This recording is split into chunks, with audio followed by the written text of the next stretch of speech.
Metro police are investigating this morning after a man was hit by a car at the intersection of 28th and Broadway Saturday evening.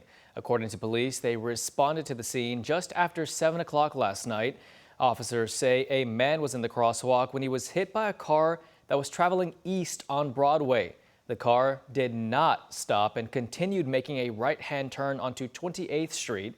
The man was taken to the hospital where he has injuries considered life-threatening.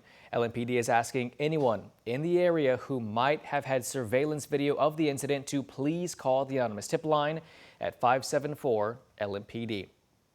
A teen is dead and another is injured after a crash on National Turnpike. According to police, officers were on patrol just before 4 o'clock Saturday morning when they attempted to pull over a stolen car.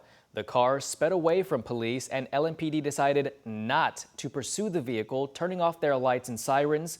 Shortly after that, LMPD says police saw sparks fly from the direction the car headed and police responded. Once on scene, police found an overturned car, which they believe was that stolen car that initially got away from police. LMPD says 2 teens were inside the car. One was pronounced dead at the scene, and the second was taken to the hospital and is expected to survive. No other vehicles were involved. And a woman is dead after a shooting on Lips Lane Saturday morning. Police say they responded to the shooting on Lips Lane, which is just off Preston Highway. When officers arrived, they found a woman who had been shot. She was taken to the hospital where she later died. Anyone with information is encouraged to call the anonymous tip line at 574-LMPD. And that homicide is the 124th deadly shooting this year in the metro. That number is 3 more than this time last year, but numbers have seen an overall decrease over the last 5 years. WHAS11's Alexandra Goldberg and photojournalist Aspen Hester have a complete look at gun violence data from this year. And to be at 123, knowing that we are just days away from a new year, somebody's bringing in a new year minus a family member, it's not okay. There have been 123 fatal shootings in 2024, according to the Louisville Metro Gun Violence Dashboard. There's 123 more families that's feeling just like us. Nevada and Krista Gwynn's son, Christian, was shot and killed in 2019.